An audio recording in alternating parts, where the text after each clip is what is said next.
दिन में 24 घंटे सबको मिलेंगे, लेकिन सोने के टाइम पे हो जाएंगे जीरो। समय को यूटिलाइज करना सीख मेरे दोस्त। आज ये दुनिया तुझे कुछ भी कहे, लेकिन एक दिन तुझे कहना पड़ेगा हीरो, एक दिन तुझे कहना पड़ेगा हीरो।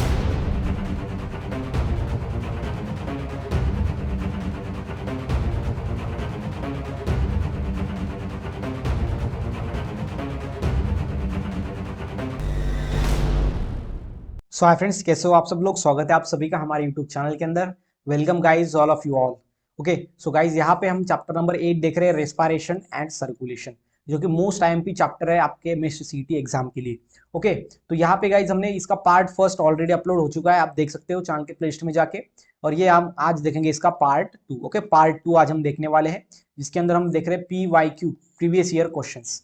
ओके, सो पहले में हमने 23 तक जो क्वेश्चंस लिया था, अब 24 से आगे हम बढ़ेंगे 45 तक। ओके, तो ये ध्यान में रखना अच्छी तरीके से। तो गाइज अभी तक आपने चैनल को सब्सक्राइब नहीं किया तो प्लीज सब्सक्राइब कर दो यार, देर किस बात की। ओके, जल्दी से चैनल को सब्सक्राइब कर दो। इंस्टा पे आप मेरे को फॉलो कर सकते हो, कोई डाउट है, कोई क्यूरीज है तो पूछ सकते हो। एंड आप टेलीग्राम ग्रुप ज्वाइन हो सकते हो हमारा, जिसके अंदर आपको 6000 स्टूडेंट्स ज्वाइन मिलेंगे और यहाँ पे आपको रेगुलर अपडेट्स, नोट्स, पीडीएफ्स मिल जाएंगे। ठीक है, तो गाइज ये है हमारा चैनल का पूरा इंट्रोडक्शन। तो आपको पता है एमएसटी सीटी का हम बेसिक वीडियोज ले रहे हैं, basic videos. Okay, basic videos. उसके बाद है PYQ वीडियोस एंड देन है एडवांस क्वेश्चन वीडियोस। तो basic question videos, PYQ question videos and advance question videos. Basic question, PYQ question आपको दिखेंगे अगर आपने ज्वाइन टर्म में जाके पे किया, ज्वाइन आप मेंबरशिप लिया, तो आपको एडवांस क्वेश्चन वीडियोस दिखेंगे, वैसे ये नहीं दिखेंगे। ठीक है, तो ये दोनों के जो प्लेलिस्ट है वो पब्लिक है, लेकिन इसकी प्राइवेट है, जो कि सिर्फ मेंबर को ही दिखेंगी। तो गाइज ये है अपना चैप्टर 8, इसका पार्ट 2, इसको स्टार्ट करते हैं। तो देखो इसके अंदर हम देखेंगे अपना 24 से, जो कि ये serum differs from blood is. देखो सीरम एंड ब्लड ये दोनों क्या है, फ्लूइड है। ओके, एक कंपोनेंट है अपने बॉडी के अंदर रहने वाले फ्लूइड। तो इसके अंदर क्या डिफरेंस होता है। Okay, serum differ from blood, blood से सीरम अलग होता है because they lacking antibodies, they lacking globulins, they lack albumins and lacking clotting factors. Okay, तो इसका आंसर बताओ। तो गाइस इसका आंसर है डी, जो कि है लैकिंग क्लोटिंग फैक्टर। तो blood and serum exact same ही होते हैं, लेकिन सीरम के अंदर एक चीज कम होती है, जो कि है क्लोटिंग फैक्टर, जो कि क्लोटिंग फैक्टर। तो इसलिए जो अपना सीरम है वो ब्लड से अलग होता है। ये नीट पेपर 2 2016 के अंदर क्वेश्चन पूछा था। देन क्वेश्चन नंबर है 25, which one of the following is a correct. नीचे कौन सा करेक्ट है ये आपको ढूंढना है। पहला है blood is equal to, sorry, plasma is equal to blood minus lymphocyte, then serum is equal to blood plus fibrinogen. Okay, then C, lymph is equal to plasma plus RBC plus WBC, and then D is equal to blood is equal to plasma plus RBC, WBC and platelet. तो guys इसका जो correct answer है वो है D, blood is equal to plasma, RBC, WBC plus platelet. Because blood में क्या होता है, एक तो plasma, then RBC, then WBC and platelet. RBC red blood cells, WBC white blood cells and platelet. तो प्लाज्मा ब्लड माइनस लिम्फोसाइट नहीं होता। Okay, ये ध्यान में रखना अच्छी तरीके से। सीरम ब्लड प्लस फिब्रिनोजन नहीं था, फिब्रिनोजन तो क्लोटिंग फैक्टर है, तो फिब्रिनोजन तो ये सीरम में नहीं होता है, फिर यहाँ पे कैसे प्लस में दे दिया। Then lymph is equal to plasma plus RBC plus WBC, lymph के अंदर RBC नहीं होता। ओके, लेकिन यहाँ पे RBC दिया गया है, तो इसलिए यहाँ पे आंसर इसका डी है, right. Question number 26, in which of the following human organs the old and worn out RBC are destroyed. So कौन से ऑर्गन्स के अंदर जो ओल्ड एंड वर्न RBC होती है, जो पुरानी RBC होती है, उसको डिस्ट्रॉय किया जाता है। MST CT 2019 को क्वेश्चन पूछा था। तो गाइस इसका आंसर बताओ आप। पहला है red bone marrow, then liver, then lymph node and then kidney. तो इसका जो आंसर है गाइस वो है लिवर।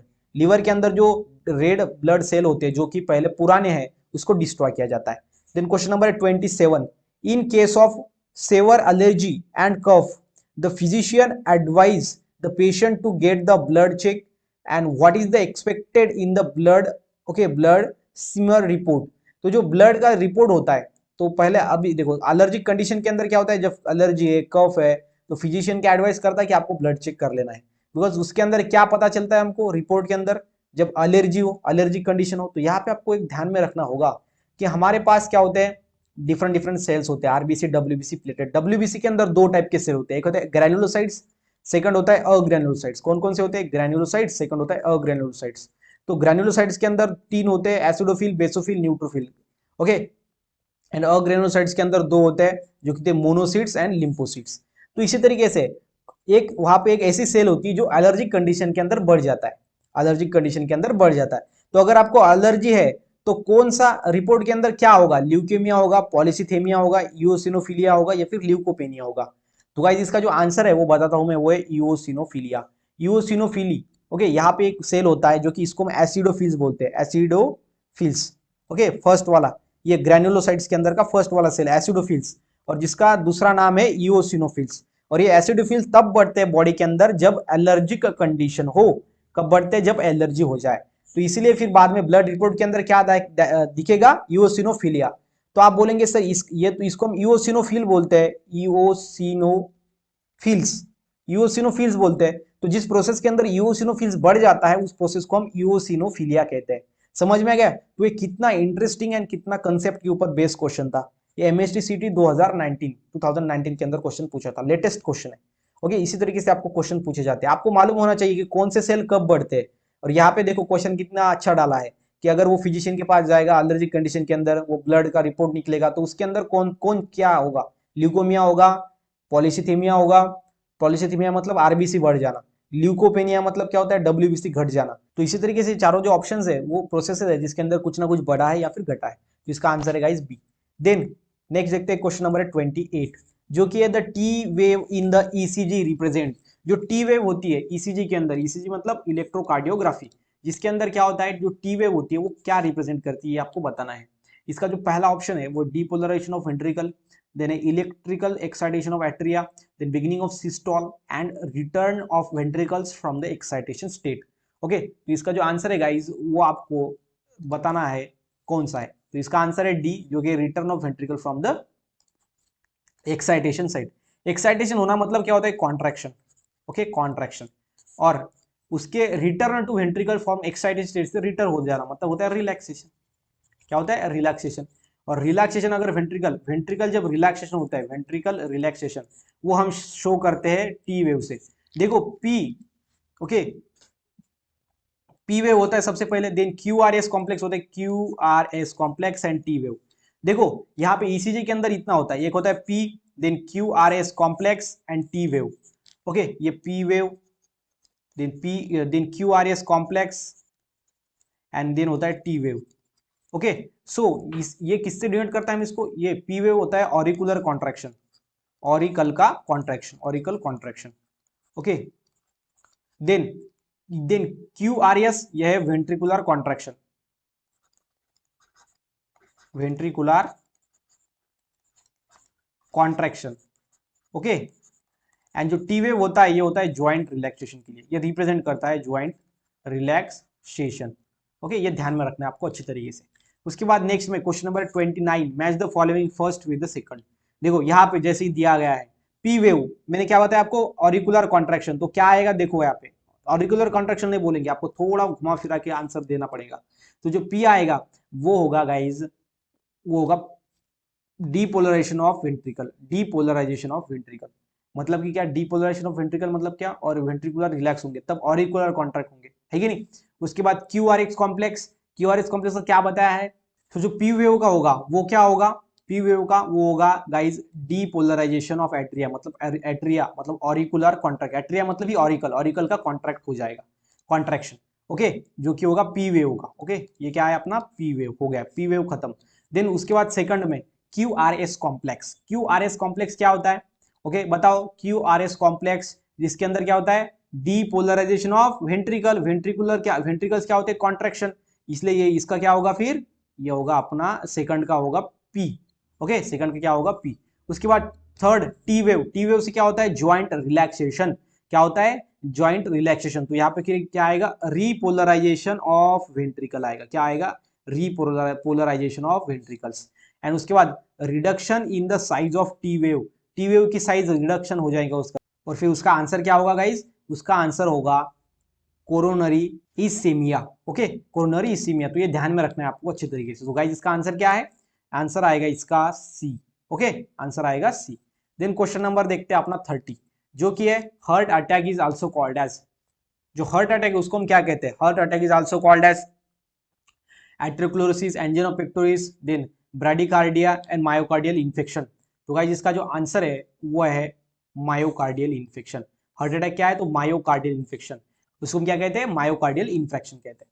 देन ईसीजी पे ऊपर क्वेश्चन है, in ECG P wave represent, ECG के अंदर पी वेव क्या रिप्रेजेंट करती है, मैंने आपको बताया था क्या रिप्रेजेंट करती है, ऑरिकुलर डीपोलराइजेशन। ओके, ऑरिकुलर मतलब ही एट्रियल ऑरिकल का, एमएससीजीडी 2016 के अंदर क्वेश्चन पूछा था। Then 32, in the following diagrammatic representation of a standard ECG T represent, ये टी वेव क्या रिप्रेजेंट करता है, ओके वो बताया था मैंने, वो भी बताओ आप यहाँ पे। तो उसका है रीपोलराइजेशन ऑफ वेंट्रिकल, जैसा कि एट्रियल डीपोलराइजेशन, यहाँ पे रीपोलराइजेशन ऑफ वेंट्रिकल, ये की सीईटी मतलब कर्नाटका सीईटी 2017 के अंदर क्वेश्चन पूछा था। ओके, उसके बाद क्वेश्चन नंबर है 33, जो कि है blood pressure in pulmonary arteries, जो ब्लड प्रेशर होता है पल्मोनरी आर्टरी के अंदर, आर्टरी के अंदर, ये कैसा होता है, ये नीट पेपर 2 2016 के अंदर क्वेश्चन पूछा था। और देखो इसका आंसर है गाइज, ये होता है more then in pulmonary vein, जो ब्लड प्रेशर होता है पल्मोनरी आर्टरी के अंदर, आर्टरी के अंदर, वो मोर देन पल्मोनरी वेन्स के अंदर होता है। अब ऐसा क्यों है, बिकॉज आर्टरी के अंदर क्या होता है, इसका ल्यूमन छोटा होता है, और जो वेन होता है उसका ल्यूमन बड़ा होता है, वेन का ल्यूमन बड़ा है और आर्टरी का ल्यूमन क्या होता है, छोटा होता है।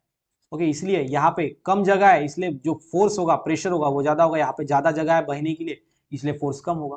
Then question number 34, blood pressure in the mammalian aorta is maximum during, जो ब्लड प्रेशर होता है मैमेलियन ओर्टा मतलब मैमल्स के ऑर्गेनिज्म के अंदर जो ओर्टा होता है, हार्ट का स्ट्रक्चर जिसके अंदर ब्लड प्रेशर ज्यादा होता है, during, okay, during systole of the left atrium, diastole of the right ventricles, then systole of the left ventricles and diastole of the right ventricles. अभी सिस्टोल डायस्टोल आपको पता है कि नहीं, सिस्टोल मतलब होता है कॉन्ट्रैक्शन, मतलब होता है कॉन्ट्रैक्शन, कॉन्ट्रैक्शन, और जो डायस्टोल होता है, ओके डायस्टोल, इसका मतलब होता है रिलैक्सेशन, क्या होता है, रिलैक्सेशन। ओके, सो सिस्टोल का मतलब होता है, क्या होता है, कॉन्ट्रैक्शन, और डिस्टोल का मतलब होता है रिलैक्सेशन। तो यहाँ पे कब प्रेशर ज्यादा होगा पता है आपको, तो गाइज वो है systole of the left ventricle, systole मतलब कॉन्ट्रैक्शन ऑफ लेफ्ट वेंट्रिकल जब होगा तब प्रेशर ज्यादा होगा, बिकॉज क्यों, बिकॉज जो लेफ्ट वेंट्रिकल है गाइज ये पूरे बॉडी को ब्लड पहुंचाता है, पूरे बॉडी को, तो इसलिए टोटल बॉडी को इसको ब्लड पहुंचाना होता है, तो इसलिए ये बहुत ज्यादा जोर से कॉन्ट्रैक्ट होना पड़ता है, इसलिए यहाँ पे ब्लड प्रेशर ज्यादा होता है। और जो लेफ्ट वेंट्रिकल है गाइज इसकी ऊपर की लेयर भी ज्यादा थिक होती है देन द राइट वेंट्रिकल, क्योंकि राइट वेंट्रिकल से ज्यादा जो लेफ्ट वेंट्रिकल है अपना उसकी लेयर थिक होती है, बिकॉज ये पूरे टोटल बॉडी तक उसको ब्लड को पहुंचाना होता है। राइट वेंट्रिकल ब्लड लंग्स तक पहुंचाता है, लेकिन लेफ्ट वेंट्रिकल पूरे बॉडी तक ब्लड पहुंचाता है, जो कि प्यूरिफाइड होता है। देन क्वेश्चन नंबर है 35, जो कि है deposition, okay, deposition of fatty substance in the lining of arteries is term as, artery के अंदर क्या होता है, डिपोजिशन होता है फैटी सब्सटेंस का, और उस कंडीशन को हम क्या कहते हैं, ओके, ये एमएसटीसीटी 2017 को क्वेश्चन पूछा गया था गाइज, उस कंडीशन को हम क्या कहते हैं बताओ, एटेरोक्लेरोसिस, एथेरोक्लेरोसिस, देन आर्थराइटिस एंड एंजियोजेनेसिस। तो गाइज इसका आंसर है एथेरोक्लेरोसिस, तो यहाँ पे कंफ्यूजन नहीं होना है, यह है एथेरोक्लेरोसिस और यह आर्टेरोक्लोरोसिस, अगर आप गड़बड़ में कर दोगे तो ये आपका आंसर यही आएगा, आप गड़बड़ में यही कर दोगे, इसलिए आपको ध्यान में रखना है। क्वेश्चन नंबर 36, जो कि है heaviness with severe chest pain which may disappear with a rest indicate, okay क्या होता है हिवाइनेस, ओके मतलब इससे क्या होता है, थोड़ा हमको ऐसा समझ में नहीं आता अभी, ओके। देन नेक्स्ट में सेवर चेस्ट पेन, हमारे जो चेस्ट होती है उसके अंदर पेन होता है, एंड विच में डिसअपियर विद द रेस्ट, और वो अगर हम कुछ आराम करें तो वो जो अपने सिम्टम्स होते हैं ये बंद हो जाते हैं, क्यों, इसके पीछे का रीजन क्या है, एमएससीटी 2015 के अंदर क्वेश्चन पूछा गया था। तो गाइस इसका रीजन क्या है, सबसे पहला है एंजिनोपेक्टोरिस, देन है एथेरोक्लेरोसिस, देन आर्टेरोक्लेरोसिस, देन है हाइपरथायरॉइडिज्म। तो इसका आंसर जो है गाइस वो है फर्स्ट वाला, जो कि है एंजिनोपेक्टोरिस, जिसको हम क्या बोलते हैं, चेस्ट पेन बोलते हैं, माइल्ड चेस्ट पेन, माइल्ड, जिसको माइल्ड चेस्ट पेन कहते हैं, चेस्ट पेन, जो कि क्या होता है बहुत कम होता है थोड़ा, ओके, चेस्ट पेन होता है, जो हम अगर रिलैक्स हो जाएंगे, थोड़ा रिलैक्स हो जाएंगे तो वो बंद हो जाता है, तो वो होता है एंजिनोपेक्टोरिस। देन क्वेश्चन नंबर है 37 क्या है, which of the phagocytosis cell from given below, नीचे में ऐसी कौन सी फाइगोसाइटोसिस सेल है ये आपको ढूंढना है। तो अभी ये मैं आपको एक क्वेश्चन पूछना चाहता हूँ कि यहाँ पे आपको ये न्यूक्लियस का स्ट्रक्चर, ये सेल का स्ट्रक्चर क्यों दिखाया है? बिकॉज इससे आपको आइडेंटिफाई करना है कि ये कौन सी सेल है। अब बायलोब्ड न्यूक्लियस किसका होता है ये बताओ, मल्टीलोब न्यूक्लियस किसका होता है ये बताओ, ये क्या है, किडनी शेप न्यूक्लियस किसका होता है वो बताओ, ये उसके बाद ये kidney shape nucleus, okay. Then ये ट्विस्टेड न्यूक्लियस, और ये लार्जर होता है, थोड़ा न्यूक्लियस लार्जर होता है, ओके, देन दिस सेल। अब ये सभी के आपको नाम आने चाहिए उसके न्यूक्लियस के शेप से, तभी आप ये ढूंढ पाओगे which of the following phagocytic cell from the given below. तो फाइगोसाइटिक सेल दो होते हैं, एक होता है मोनोसाइट्स, एंड देन सेकंड होता है then neutrophils, monophils and neutrophils, okay. ये डब्ल्यूबीसी के, ये सभी सेल डब्ल्यूबीसी के होते हैं, ऑर्गेनोसाइट्स एंड ग्रैनुलोसाइट्स के अंदर। तो जो मोनोसाइट है इसका न्यूक्लियस ऐसा होता है जो कि किडनी शेप न्यूक्लियस होता है, किडनी शेप, ओके। एंड जो न्यूट्रोफिल होता है गाइस, उसका न्यूक्लियस कैसा होता है, मल्टी लोब्ड न्यूक्लियस होता है, ओके। ऐसे आपको लोब दिखाई देंगे न्यूक्लियस के अंदर, तो यह है अपना मल्टी लोब्ड न्यूक्लियस। तो बताओ ये यहाँ पे फिर क्या होगा, ये फर्स्ट एंड होगा फिफ्थ। तो गाइस इसका आंसर क्या है, वो है फर्स्ट वाला ए। तो यहाँ पे आपको समझ में आना होना कि ये न्यूक्लियस के शेप से वो सेल का नाम और उसका फंक्शन भी आपको मालूम होना चाहिए कि कौन से अपने फाइगोसाइटिस होते हैं। फाइगोसाइटिक सेल मतलब ऐसी सेल जो दूसरे सेल को खाने की कैपेसिटी रखता है, उसको खा देता है, ओके। ये एमएससीटी 2015 के अंदर क्वेश्चन पूछा गया था। ऐसे इंटरेस्टिंग क्वेश्चंस आपको पूछे जाते हैं एमएससीटी के अंदर, ध्यान में रखना अच्छी तरीके से। देन क्वेश्चन नंबर है 38, एट्रियल सिस्टोल लास्ट फॉर, जो देखो अभी कार्डियक साइकिल होता है, क्या होता है, cardiac cycle, cardiac, okay, cardiac cycle, जो कार्डियक साइकिल होती है इसके अंदर ये होता है the event associated with one heart beat, मतलब एक हार्ट बीट होता है तो उसके अकॉर्डिंग जो चेंजेस आते हैं उसको हम बोलते हैं कार्डियक साइकिल। और ये होता है, इसके अंदर 3 स्टेप होते हैं, एक होता है ऑरिकुलर कॉन्ट्रैक्शन, ऑरिकुलर कॉन्ट्रैक्शन, उसके बाद होता है वेंट्रिकुलर कॉन्ट्रैक्शन, वेंट्रिकुलर कॉन्ट्रैक्शन, और उसके बाद होता है ज्वाइंट रिलैक्सेशन, क्या होता है, ज्वाइंट रिलैक्सेशन। तो बताओ ऑरिकुलर कॉन्ट्रैक्शन को कितना लगता है, इसको गाइस लगता है 0.1, 0.1, वेंट्रिकुलर कॉन्ट्रैक्शन लगता है 0.3, और इसको लगता है 0.4 टाइम, तो ये टोटल होता है 0.8। मतलब कार्डियक साइकिल कितने मिनट का होता है, मिनट का नहीं सॉरी, कितना टाइम का होता है, 0.8 सेकंड का, ओके, सेकंड, ये सभी सेकंड है। तो फिर यहाँ पे क्या पूछा है हमको, एट्रियल सिस्टोल, एट्रियल मतलब ऑरिकुलर और सिस्टोल मतलब कॉन्ट्रैक्शन, तो ऑरिकुलर कॉन्ट्रैक्शन कितने समय के लिए रहता है, 0.1 सेकंड। तो क्या आंसर क्या आएगा, 0.1 सेकंड। एमएससीटी 2017 के अंदर क्वेश्चन पूछा गया था। तो उसी तरीके से आप यहाँ पे ये भी ध्यान में रखना इसके दूसरे, ओके, वेंट्रिकुलर कॉन्ट्रैक्शन, यहाँ पे ही ऐसे 3 टाइप के क्वेश्चन बनते हैं, तो आपको बनाओगे तो।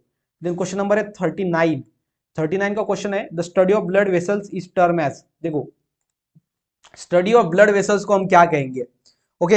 एमएससीटी 2015 के अंदर क्वेश्चन पूछा था। तो guys study of blood vessel is called as angiology, उसको हम क्या कहते हैं, एंजियोलॉजी कहते हैं, ओके।